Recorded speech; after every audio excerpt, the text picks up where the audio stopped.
Hello and welcome to Prospects to Pros, presented by Invesco QQQ, the official ETF of the NCAA. I am your host, Nate Tice. As always, we are having a fun one today because we have an updated big board from Dane Brugler himself, and we are going to go over some of the highlights, some superlatives, risers, fallers, all the fun stuff. And to help me do it, it's the one who wrote it, the guy whose brain this comes from, Mr. Dane Brugler. How you doing today, Dane? I'm doing good. We're taping this in the middle of trade deadline action, right before the deadline. But so Montez Sweat just went to the Bears. That's interesting for a high second round pick. Ryan Poles just doesn't like his second round picks, apparently. Second year in a row. But I tell you what, it's interesting that I don't think the Bears ownership and I don't think they let Ryan Poles make this move unless he's back as GM. Yeah. So right. I think that's this another offshoot of this trade is I think maybe I'm overlooking or I'm kind of looking at this the wrong way, but Ryan Poles probably back in the offseason and with they give it a high second round pick, but with two potential top 5 picks, the Bears still sit in a power position when it comes to the draft. Even if they wanted to trade back with one of those picks, you're going to get back those second round pick plus more. So Bears, there's a lot to give up. It's a high price, but and Montez Sweat, they're going to pay him. They've been missing that stud pass rusher. We'll see how it works out. He's a scheme fit for the Bears too, because Eberflus likes if he's back. So it's so Big in flux. Yeah. It makes a lot of sense for his scheme too, as far as like pushing the pocket and rushing forward and all that kind of stuff. So, forward down, I should say. But that is, I totally agree with you. This is a move that to me at first it's like it was a fair price. That's exactly what I thought Sweat would go for. So like a second rounder. And I thought that, with someone like the Bears, that's like a move that it's like they feel more good about like this. Like it feels like more like what their Lions were at maybe the last couple of years. We're like, hey, they're building towards something. There's a lot of positive signs here. The Bears season's been just all over the place, like mostly negative. So this move kind of felt more like, hey, this is another step in the right direction to what we have, and we're all in on fields, and we're going to use those high top picks on a tackle and a receiver, and it's like, just like it's mixed messages coming from Chicago. So I think that was really interesting. Not where I thought Sweat would end up. I thought there was a lot of good fits for him. There's still some good fits for Chase Young. So I'm curious, and you're talking about ownership kind of signing off on that. That's a great point because that came up in potentially in a Derrick Henry trade from the Titans. Was that the sounded like the whispers anyways that the ownership was like, no, he remains a Titans, remains a Titan, even if the GM wants to trade him and there's other teams that want to take him on. Right. Well, and with Kevin Warren coming in as president of the Bears, you thought, okay, maybe there's a chance, we could see a change at GM. But again, if they make this move now, I mean, you don't expect a team like the Bears with where they're at to be buyers at the deadline. But this is a move, obviously, not for this year. This is for the long term. This is what they're building towards. And I think they're going to give Ryan Poles a chance to continue his vision. And that kind of brings us to the top 50 because, like I said, the Bears might have 2 top 5 picks. And this is a draft that we've got quarterbacks at the top and might have a change. And to be fair, okay, so my first top 50 came out in August. I always wait until right around Halloween. I want to get 2 months of tape. I don't want this to be we're reacting to every single week, every single game. 2 months of tape. All right, now it's time to update this top 50. And got plenty of risers, plenty of fallers compared to what we had in August. 17 new names from the preseason. Most of those in the back half of this. I think there's only one in the front half in the top 25. But yeah, there is a new number 1 on my top 50 and a guy that I know you're very high on as well. I was stunned to see that name, but I maybe had an inkling of what that name is. Do you want to share who your new number 1 is in the updated big board, Dane Brugler's big board, as of Halloween 2023? It is Drake Maye, North Carolina quarterback. He is also the new quarterback 1 for me. And look, I think this boils down to, first of all, I want to say it's more about Drake than it is about Caleb. More about being more just Maye from the pocket.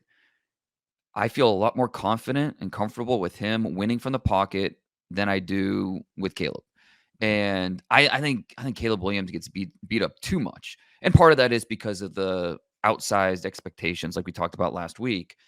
But I do think that when he has to put that superhero cape on, because he feels like he has to, when he does, there are a lot of mistakes that happen. And, he leads all of college football with 12 fumbles so far. He had only 6 last year. So already has double the number of fumbles this year. Against Notre Dame, those 3 interceptions, an up and down game against Utah. I still think he did a lot of really good things on that tape, but some moments that you have question marks. Same thing against Cal, which again he played a good game. He had plenty of explosive plays, but there are some elements of doubt that creep into your mind when you watch him and you see him being forced to create. Most times he has to, not always, but most time he has to.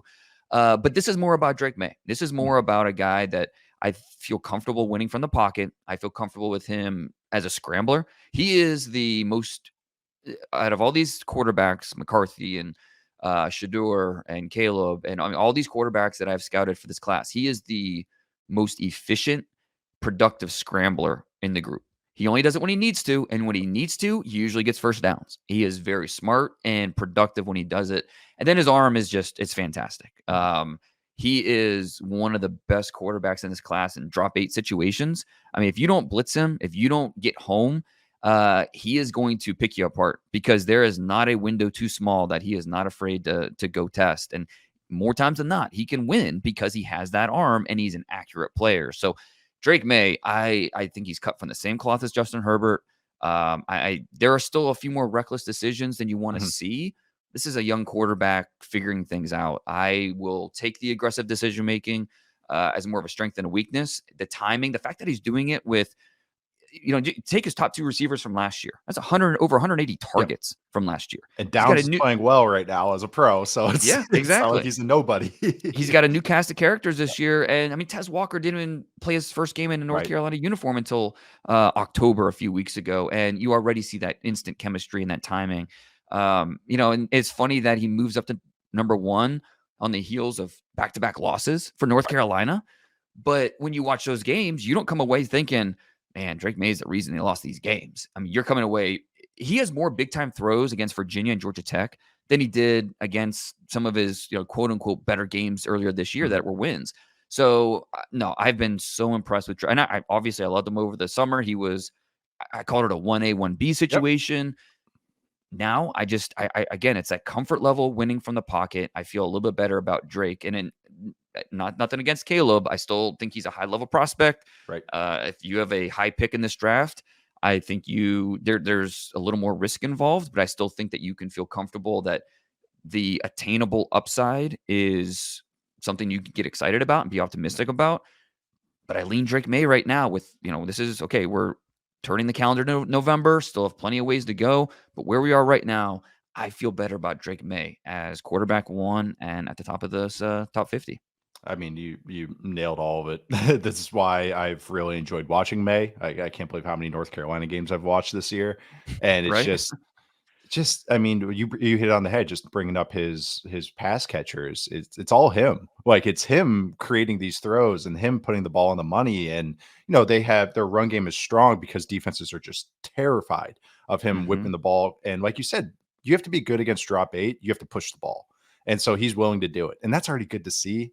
And you already brought up the point of, he can be aggressive and sometimes, maybe try a little too much. And he has gotten better at it. And I've always kind of said I'd much rather have that and trying to get it out of a guys or hone it in and go only at, break glass in case of emergency moments. Do you do that as opposed to the other way where you're like eking out any try to get any explosive out of it. So you nailed it though. His accuracy at all 3 levels. I mean, just even when he throws quick game or RPOs, it just ball comes out quickly and accurately.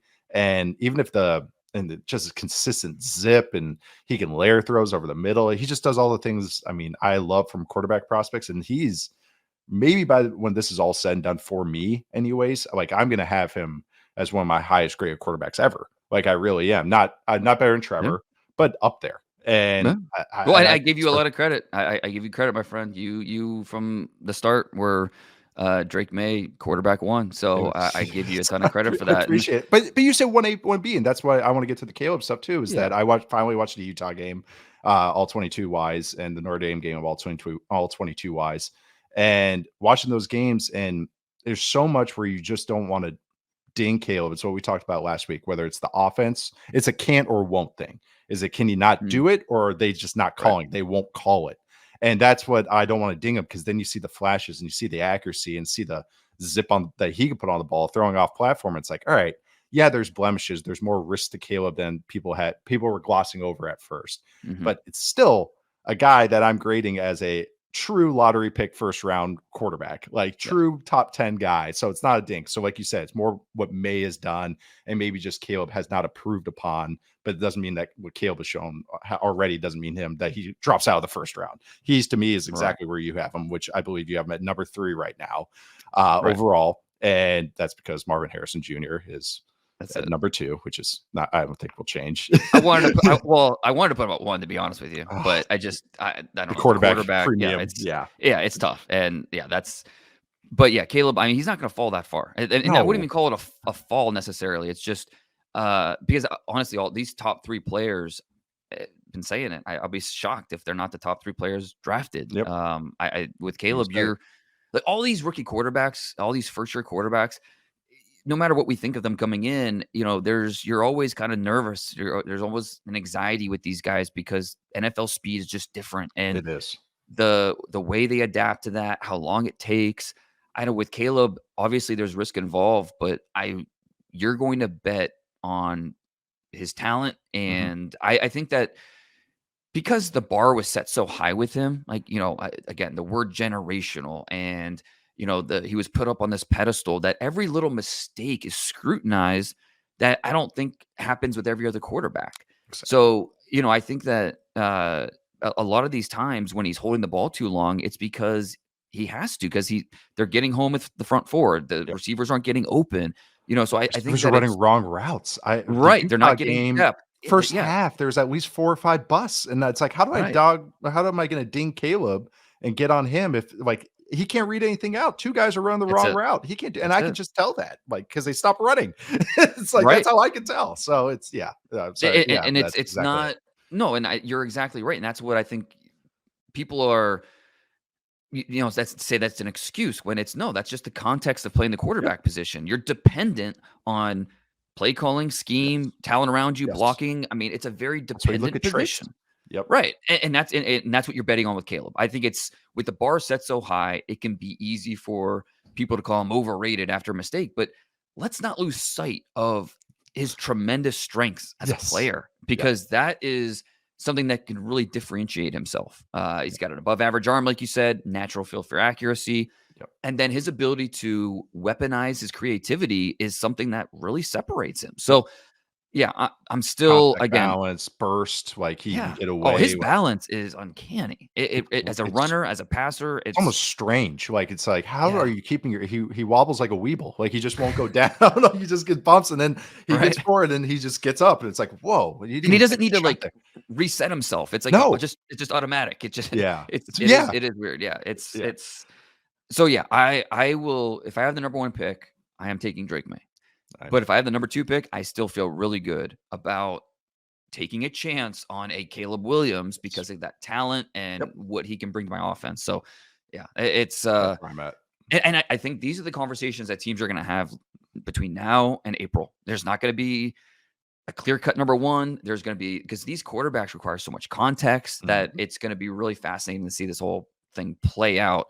Teams, it's going to be different from team to team Yeah. and decision maker to decision maker. You So never know when a GM or a coach or an yeah, owner loves a guy. Like, you that's never it. know if that the That's it. influence that can have on it all. So yeah, that's a Yeah. very And important thing. to your point about like where he would, like a Drake May will rank when it's all said and done with the rest of these quarterbacks. For me, Joe Burrow's the top quarterback I've ever watched. And then, but I would do it almost like tiers. Like Yeah. Joe Yeah. Burrow to me is on a tier by himself. But that second tier, I think Trevor Lawrence is in there. I think both these guys could finish on that second tier. Yep. As I don't know. I don't. It's hard to necessarily rank them on that tier, but as a tier where you could see these guys, there's a clear path to these guys being special in the NFL. It's not a fail-safe projection by any means, No. but They're you can they're see the bets. talent. Yeah, Yes. absolutely. And it wasn't hard to see why you would bet on a Trevor Lawrence. I don't think it's very hard to see why you would bet on either one of these two Yeah. guys. I always think it's the star starter bench bust thing, and so it's like a Mhm. percentage of each. And I think May and Williams, they have that a bigger chunk of star than than they do the other the other sections of Right. the or other categories. So getting outside that top three, which I agree with you, are just it's such a fun offensive class because we'll get into some defensive talk, I'm sure, as it goes along. Because at 4, you have Brock Bowers, and then you have a couple tackles right after that, and Olaf Fashanu from Penn State and Joe Alt from Notre Dame. So nothing really changed there. Maybe Joe Alt bumped up a little bit, and then maybe Yep. Bowers just a couple spots, right? But still very very high. What was his injury again? And does it seem like he got tightrope surgery, didn't he? Yeah, ankle. Okay, So ankle. he theoretically should be back at some point Right. this year. There's a thought, he could if he wanted to shut it down, but he doesn't seem like that kind of guy. He's Seems like we competitive. will see Yeah. him in a Georgia uniform again. It's just a matter of when. Will it be SEC title game? Will it Yeah. be, for the playoffs? Georgia, they sure seem like they're on that trajectory. But let's get away from the order real Yeah. quick. There's a couple other Georgia offensive players that made the cut. Yeah. Um, Zero. well, and Marius Mims, the Yep. tackle who's been out with the same ankle injury. I made a big bet on him in the preseason, betting on those traits. I It think it was was number I thought that was 5. a safe bet. Yeah, yeah. Well, and it was hard to figure out how far to drop him just because we haven't seen Right. him. So he's still in the top 20. I'm still going to make those bets on this player because I think That's NFL fair. teams will. The traits are off the charts. Yep. We just need to see him on the field, and we'll see what kind of NFL decision he makes after this season with such a light resume. But two others I want to talk about, and they just snuck in at the back end of this top 50. Two new players that were not on the initial top 50. Ladd McConkey, wide receiver, who is the 10th Love that. receiver on this top 50. And then Carson Beck. You talked a lot about Tyler Van Dyke last week. Carson Beck's kind of my Tyler Van Dyke. Yeah. What you were talking about. Beck is it's funny when you compare his stats through 8 games to Stetson Bennett. I mean, Stetson Bennett was not the same type of NFL prospect. Right. But obviously, he was a Heisman finalist. He was a national championship winning quarterback twice. Like, they're letting Beck throw it as much, if not more, than Bennett. I mean, they are relying on it. Beck is not a caretaker where he's just handing the ball off. Right. They're relying on him to win football games. Yep. And even with Brock Bowers out, Carson Beck is still dealing. So I gave him a low end starter grade at this point. We still only have 8 starts from him. Work in progress. If he did come out, I think he would be in that top 50 mix. So he did make the cut at 50. Then, like I mentioned, Ladd McConkey, who he's the type of guy that when he walks off the bus, you're just kind of like, nah, like nothing to get excited about. He's 5'11", buck 85. But then you see him on the field, you see He that could play ball, man. speed. Oh my gosh, he's just a good football player. And He's so awesome. I love him. So I'm so glad that you feel the same way. outside, Yeah. he kind of he missed like the first month of the season and then has been working his way back into the offense the last few weeks. And he had his quote unquote breakout game against Florida with 134 receiving yards, more than half of those after the catch. But he's so competitive at the catch point. Like I was saying, after the catch, he is a dangerous weapon. And he's hard to cover. So again, that size scares you a little bit going up against NFL corners, but you got to cover them. And that's not an easy task. So Ladd McConkey, the 10th receiver to make the cut here in this top 50. 10 receivers. Oh, I can't wait. It's like 2 years ago when we had we had 6 in the top 25, and then we had 10 total in the top 50. That with like your guy Alec Pierce and he's coming along. Last couple of weeks, he's coming along. I was about to sell him all my stock in him, so he brought me back in. But George Pickens was up there. Yeah, right? Well, he might have been just outside the top 50. Outside, same thing with like Sky Moore. But Sky there Moore. were I think exactly 10 in that year's top 50. So I think this year could be similar if all these underclassmen come out, because these are all 10 of these guys are underclassmen. Not a single senior in the group. So it's a really interesting wide receiver group. Obviously, a stud at the top with Marvin Harrison Jr., but then even wide receiver 2 is tough. I lean Keon Coleman. He came in at number 8. so a top 10 guy on this Another top 50. But strong week from him. Oh my goodness. yeah, and look, He's he a played a good highly corner factored. at Wake Forest and Carson, who I think I considered in this top 50. Like, he is a good player. He's a future NFL starter at corner. And Coleman, yeah, a couple touchdowns against them. I mean, he's just especially that one. What was it like? It was a swing screen. I can't remember exactly the play, but you just don't expect a guy that size to be as fast as he is, and it's instant Right. speed. The way he can accelerate, it Quicker than you forces. would think. It Yes. really is, and it forces defenders to misjudge their angles, and you do that, and it could be six, and that's what happened for Coleman. Oh no, but and you're bringing up Lad and it's Lad. I'm gonna be saying, just can't believe his name is Lad. It's Uh, great. but it's that his size and build was what so many of the receivers last year's class, Hmm. and or I should say this year's 2023's class. And that's what it's so fun about these top guys right now. I mean, of course, Marvin Harrison Jr.'s got great size and everything, but I mean, Keon Coleman's a true X. Dunze, you have at 11 overall. You're receiver Yeah, 3, but I mean, feels a little high, but I don't hate I don't it. Like, know, man. I think all 3 of these guys, obviously yeah, Harrison Jr. is a top 5 pick, easy, yeah, but these other 2, I see as true lottery pick receivers, and hmm, I usually only give that to X's, guys that I right. think can be a true outside guy, and I think these guys are. So I see, and they've done nothing when I watch them to like make me. All they do is get better. It seems like every week I watch them, like yeah, now they're doing this. So I Right. love that. Any other receivers move up for you, or any down, or any kind of new names that I think that was really it for the receiver class. Malik Neighbors is right Right around where there I too. had Yep. him. I mean, I think I had him You have them at 14 in the initial top 50. Now he's 13. So I yep. mean, right there. After him, yeah. I He's mean, explosive, Igbuka, man. Jeez. yeah. Oh, there's only two receivers in college football that have at least 880 receiving yards and at least 9 touchdowns. It's him and Marvin Harrison. So I mean, it's just really, That's you just love the fun. I'm production. telling you. Yeah. It's so much better than when, like, trying to sell a guy like Alec Pierce there. He has, like, 600 yards. It's like, well, you're projecting here. These guys are Right. such easier sells. They Uh, score and they can run. It's great. Speaking of Washington receivers, I had to include Jalen Polk in I'm here. glad you did. That's a great He call. he made it in the top 40. I don't.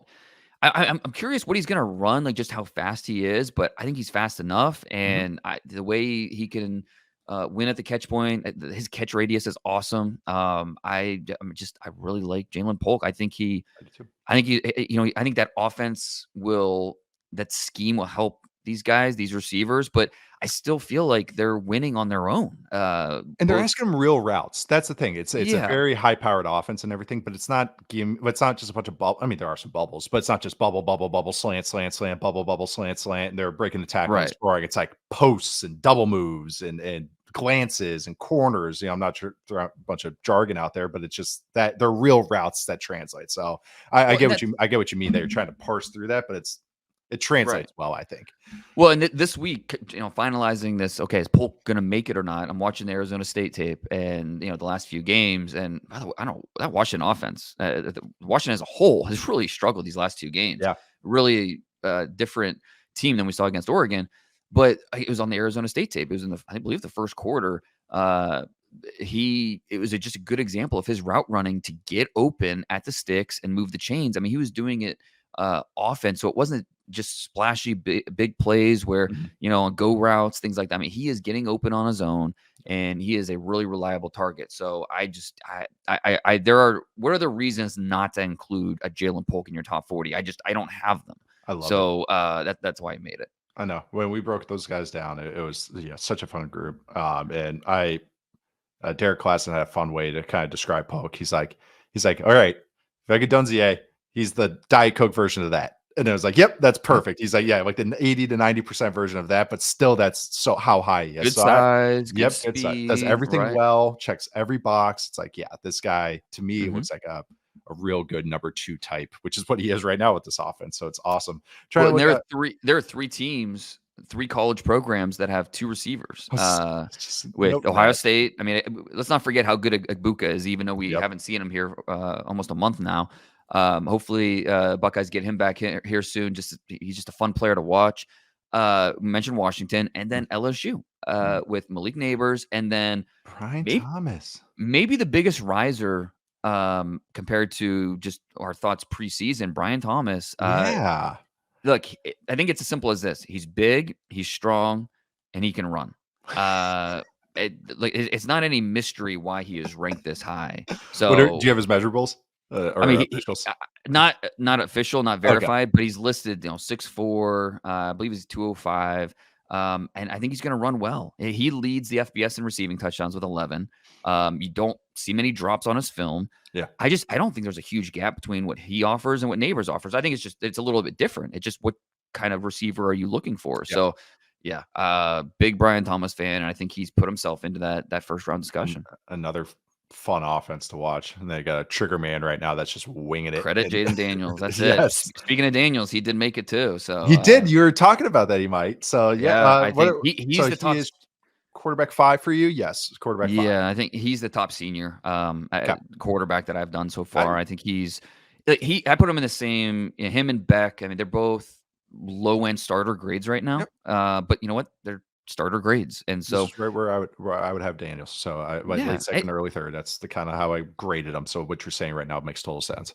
you just love how he gets better and better. I mean, he put on quality stuff on the Arizona State tape, but then he Yep. was better last year, first year at LSU, and he's even better this year, LSU. And it's we talked about him a little bit last week, but it's not just what he's a true dual threat, but it's not just what he does with his legs. It's how comfortable and confident he is from the pocket. It's really impressive to see. He leads all of FBS with 49 completions of 20 plus yards. There's a lot to like about Daniels as a you think about like Desmond Ritter, Mhm. what he's been able to do. I think I like Jane Daniels a little bit better than I liked a Desmond Ritter, like That's a that fair style of comparison there. quarterback. But Yeah.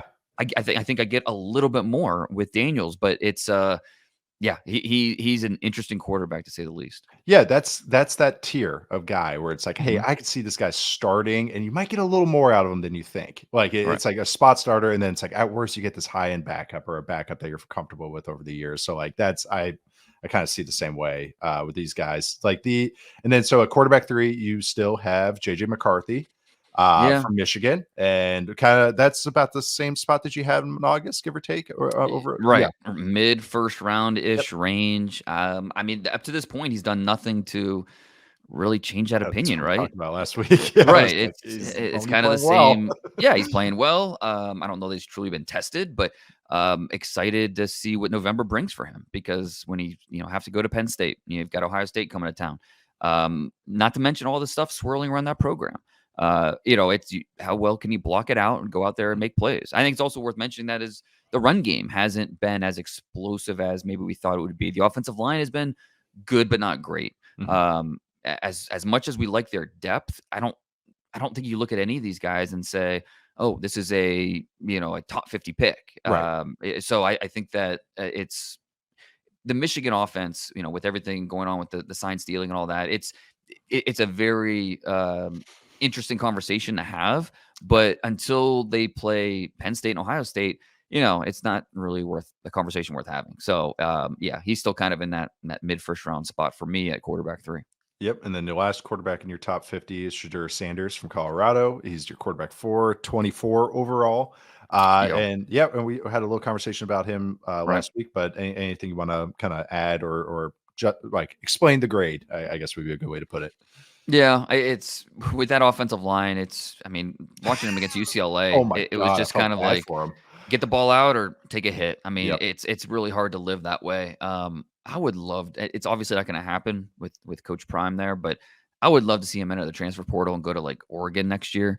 I mean, what if he does? He's the instant Heisman favorite. Right. Oregon's a national title contender. I mean, they already are, but add a talent like that, I mean, that'd be so much fun. But obviously, it's more about can Coach Prime bring in the guys for the offensive line, and he's going to lose some targets. So adding some more firepower on that offense, and that's if Shador comes back. Yeah. I think there's an NFL decision to be had. Speaking of, there was one more quarterback, Quinn Ewers. He did, Oh, Quinn, there he is. Yep. yeah, he did fit it towards the end, and he's a guy that again has an incomplete grade. We talked about it last week. Yeah. I like He's Quinn Ewers. still There's a lot of TBD for me. talent there. I Yeah, just I can't, need to see figure more. out.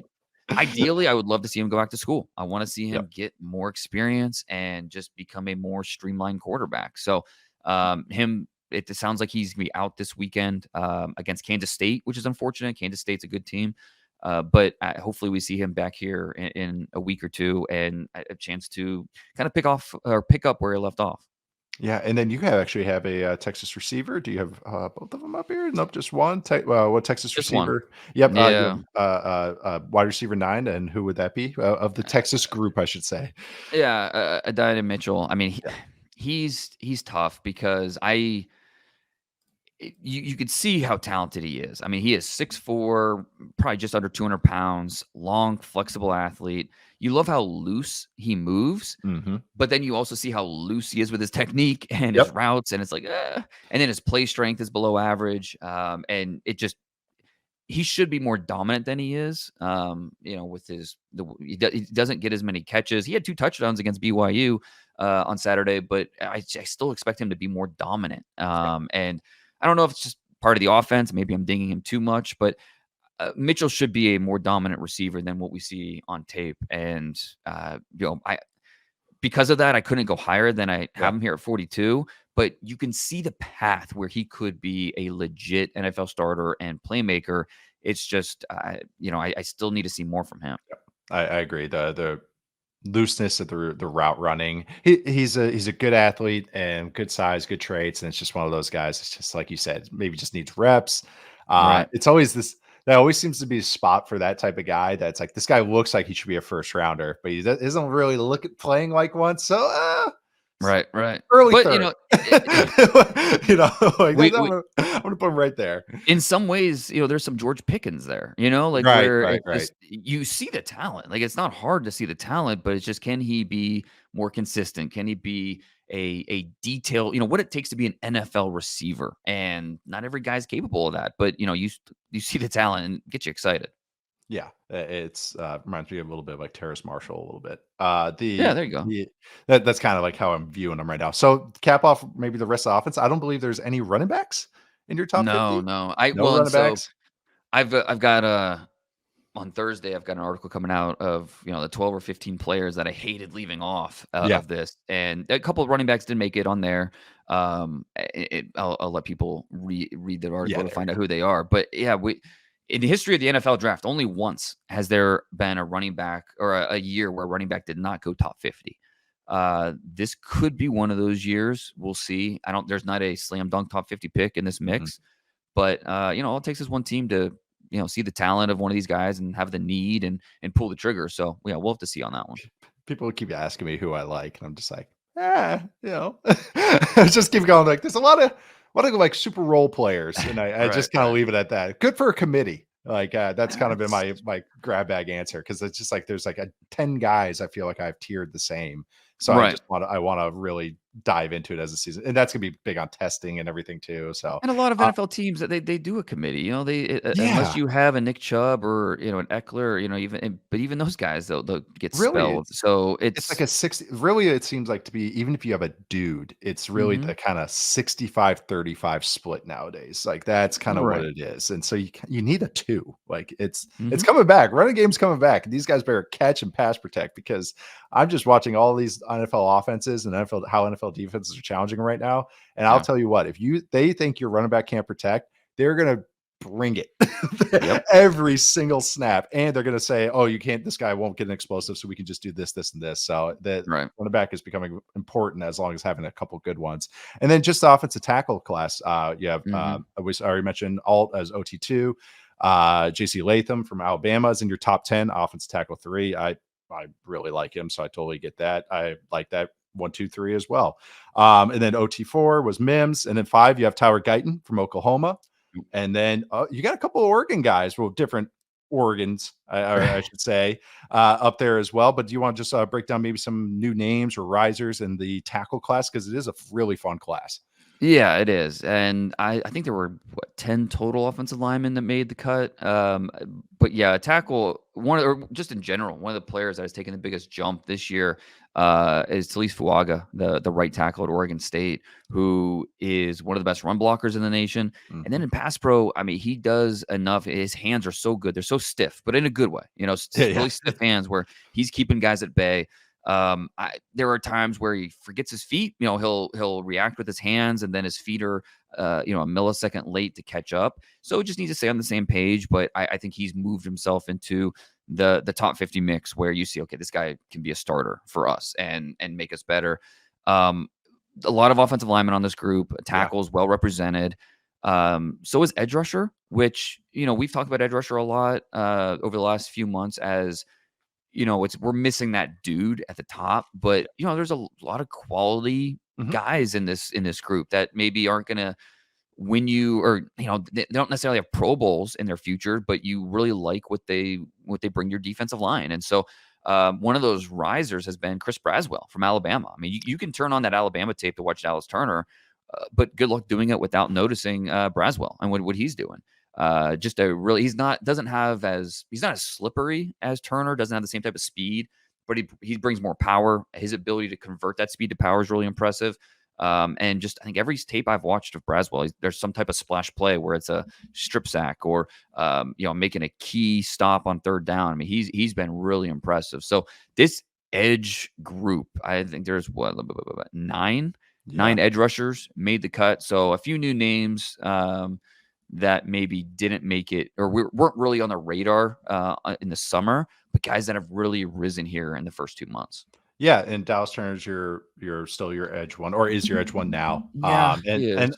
and I kinda agree with you that this edge class has a lot of kinda what I think is like really good starter types, but I don't know, like we say, Yeah. not that ace, not that what we say the Mhm. X receiver. There's a lot of Z receivers of the DN Right, class. That's what it right. kind of feels to me, or slot guys. We're missing that Um 1A number 1. Yeah. Yeah, Oh, those this guy's getting pass 10 rusher. sacks year in, year out kinda guy. I see a lot Right. of more of those 6 to 8 sack guys with they're good against the run or just nice, not that they're like you said, they're not bad or anything like that. But, also I'm glad you brought that up, but I also just noticed, another Alabama corner, outside of Mhm. Kool-Aid is in your top 50. Do you wanna, bring up, Alabama corner 2, but also happens to be a top 40 on Yeah, your top 40 right now? In your top yeah. 40 right now?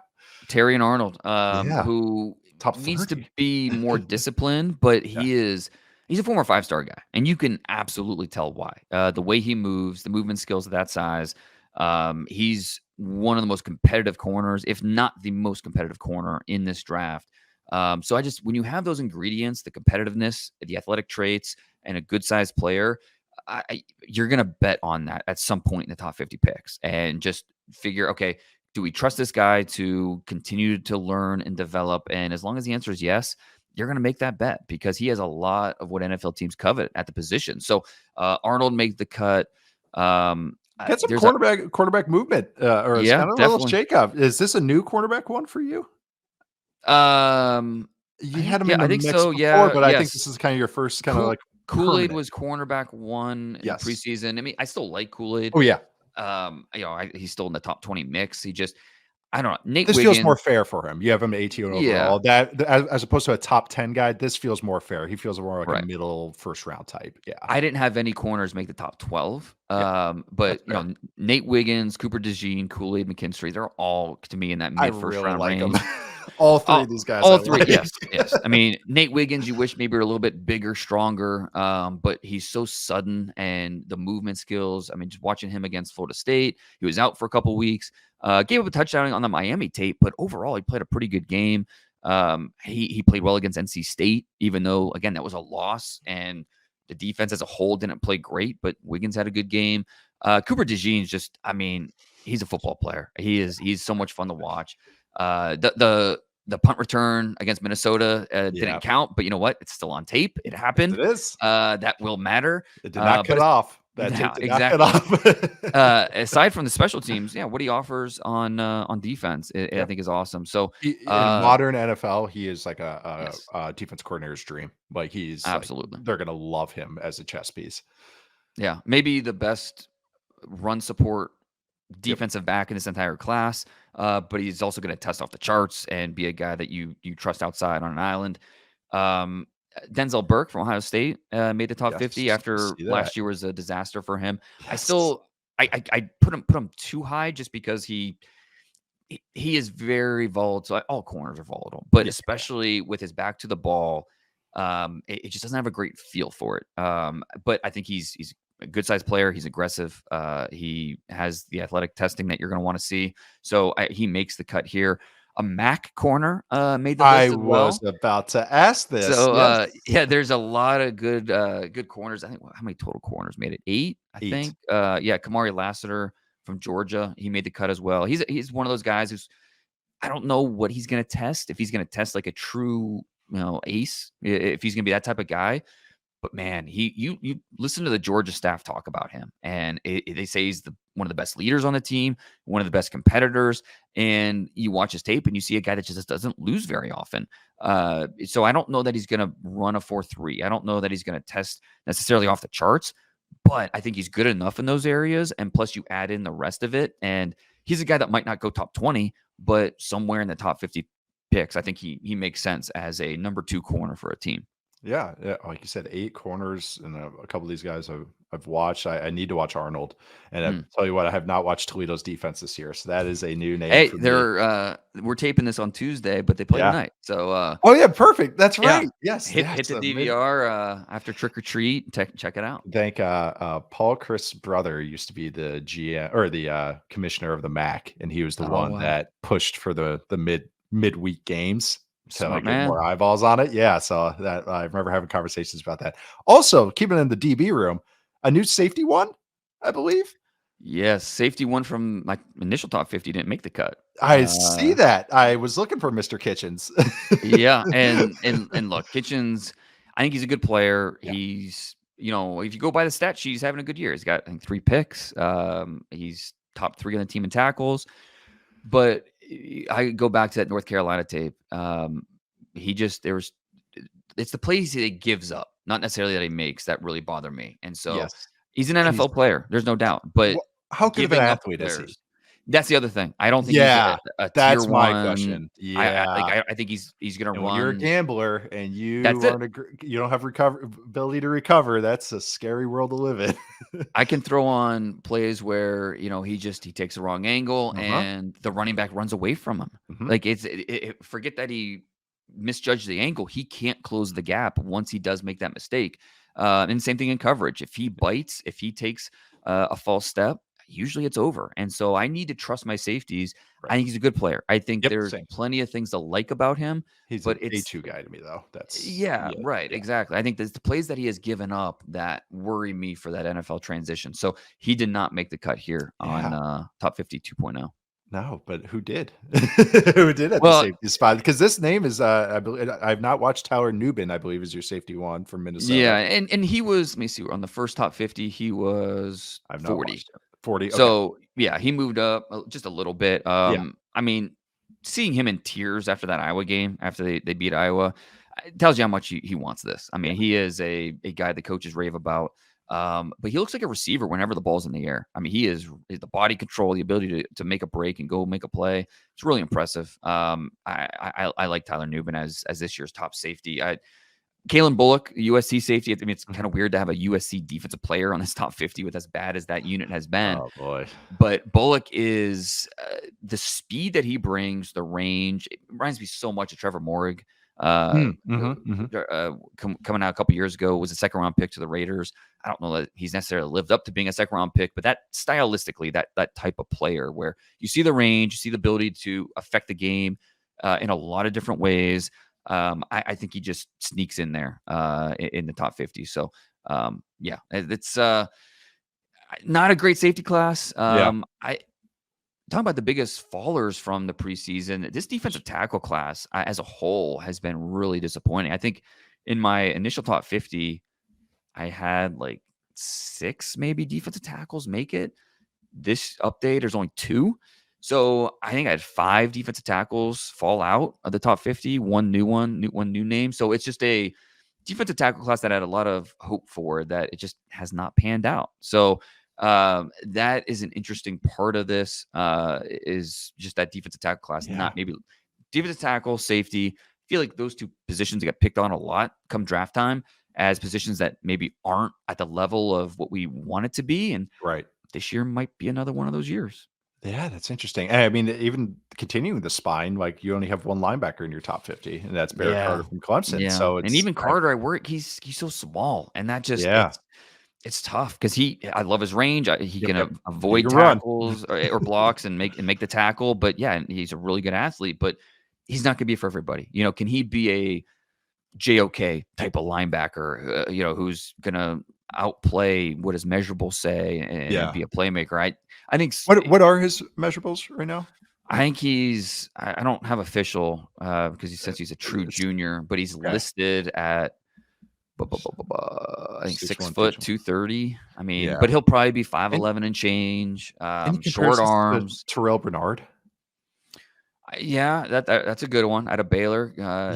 Playing for the Bills. I think that one could make some sense. That's body type wise. That's the one. Right. But again, that Carter that was a third round pick. He was a third round pick. Right. Exactly. So just retake these guys. Yeah. JOK was a second rounder. It's usually those guys don't go in the first round. That's why he was not a top 32 player for me in this top 50, but still was good enough to make it. So that's what you always got to remember. It's like usually there's 15 to 20-ish, 12 to 20-ish guys that you're like, no, this is a first round guy. And then after that, it's like, no, this is more like tiered the same. Like 20 to 40-ish is kind of the same tier for a lot of things. So that's what I always have to remember as well. Any other it's interesting getting feedback on this from different people that I trust in the league, and just like I'm glad you have this guy here. He's being talked about way too high or this and that. It's just interesting to hear the differing opinions about where these players are, because and especially from area scouts, because they don't know the lay of the land. Like they don't it's their a Midwest scout has no idea what the rest of the country looks like. It's a great point. Just going based off, he's going based off of what he, if he hears something in the media, or, if he talks with other area scouts from those different parts of the country. So it is interesting when you talk to these area scouts to get their feedback on players because they know them better than anybody.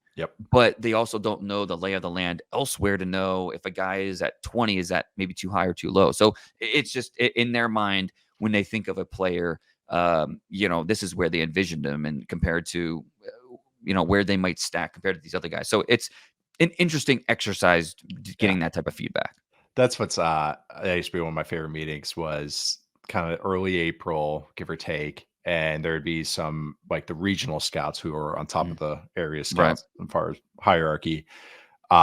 We would kind of cross watch some guys. And I remember one was Bud Dupree when I was there, but there's some other guys that we watched, but they just were giving other opinions. Okay, so we'll have the West Coast scout, and then we're gonna have a pro scout watch it, and just kind of like, let's see. I remember Dupree being one of the guys, but there's a few guys. But that was just so funny because I remember just the area scout rewatching it, and it was a cut up I put together, and he kind of looked at me. He was like, because he had a high grade on him, and he was like, "Did you include any of the good plays?" And I was, and I remember being like, "Hey, I went through 4 games. This is just what I saw. Sorry, like, put the place for everybody." And but that one's just vivid in my brain because the area scout's like, huh, like maybe was I too high on this guy? But that one's just burned into my brain. I also just want to say too, just continuing what we started with the show with, talk about Montez Sweat and maybe just all these edge trades right now, is with this draft class and this edge class, not maybe having that dude. Like a team like the Bears, or, I was talking about last week with Robert, like the Falcons or even the Jaguars, these teams that, not so much the Bears, but maybe picking in the back half of the second round. That's why, or the first round, that's why that Chase Young trade, why I was like, if you think you're a legit team and you have a quarterback and all that, like I would be willing to trade at first, because not this edge class doesn't have that. That's exactly right. And so that's why you can be a little loose with these picks, because just looking at this class this next year. Let's just say that the second round pick is pick 36 in the second round. Number 36 on my board is Jack Sawyer, edge rusher, Ohio State, who we both like. He's a good player. He's not Montez Sweat. No, and so obviously part of it is you have to give Sweat that contract. And, Sweat's got a lot of leverage right now. But when you're a team like Chicago and you're building towards something, You need okay, it's not players. just about, yeah, exactly. You need good players, you need impact players, and at an edge rush position, the guy you're going to get now, obviously, it kind of backs you into a corner because, yes, it takes every other position off the board that you could have drafted there at Mhm. 36. But we know edge rusher is a need position for this team. Yep. They're going to have 2 picks in the top 7. And I don't know that they feel necessarily too excited about drafting one of these edge rushers in the top 7. So, I totally understand their thought process because they're scouting forward. They're putting together a top 50 like this and saying, okay, who realistically would be there for us at that position in the early second round? Yes. They looked at those options and said, okay, Montez Sweat's looking a lot better, even if it does mean this high price of giving up a second round pick, an early second round pick, Mhm. and then also, having to pay him. So that's a great point. Totally understand based off of what this edge class is looking like and Yep. who could potentially be there.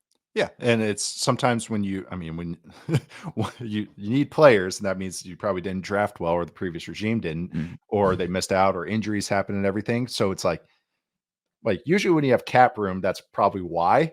And Mhm. but that's the thing, you can use it. If you have the Yeah. resources, it's still okay to use. You don't want to like build the whole team out of this and just be like your number one move to do, and that creates so many sacrifices and everything and opportunity costs. But like for their position, I kind of can justify it, or a team that wants to be aggressive for one of these Washington edge rushers, or even a Josh Uche, or any of those other guys that are kind of Right. being dangled out right now. I just think that's kind of why I thought this year and this cycle, looking at the next year's draft class, that made more sense to be aggressive than maybe Yeah. I would look at it in previous years. So, Yeah. any 100%. and one name maybe outside your top 50 that maybe just keep an eye on, that maybe it was like, or maybe are you ruining your article for a couple days later? No, no, no. Yeah, because there definitely were a few names that I hated to leave off. I would probably have to say, no, let's stick with North Carolina. What about Tez Walker? Oh, I couldn't put an 11th receiver on there, but I mean, you Devontae could. Walker, definitely a name. Yeah. Devontae Walker, he's fun. I He mean, is. I hope he's okay after that. It's just a brutal way for that Georgia Mhm. Tech game to end. I mean, May was moving the ball. Tez Walker, got a hit that he didn't see coming, fumbled the football, and unfortunately, that's how it ended for North Carolina. But he has a lot of talent. When you Yeah. have a guy with that size, the ball skills, he doesn't put the ball on the ground. He's got speed.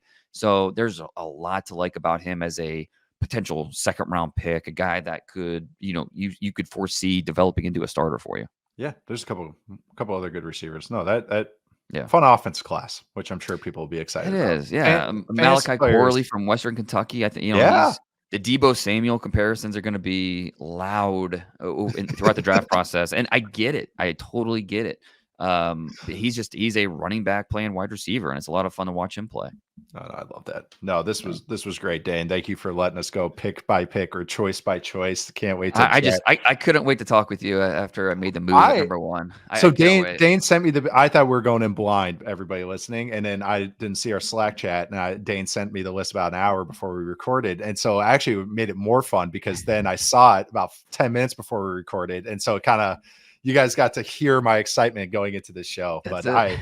I love it. Starting at the top, even at number one, I knew it would be a good one. Starting once I Yep. saw that new number one name. But no, this was a great discussion. Dane, you do so much good work. So this was so much fun. Make sure to check out Dane's big board, updated big board coming out as you're probably listening to this. You can read it right now. That's synergy. That's There you go. product. That's corporation synergy right there. That's how you do it. That's tie-ins. But thank you to everyone listening to Prospects or Pros. We'll be here every Wednesday. We'll see you guys next time.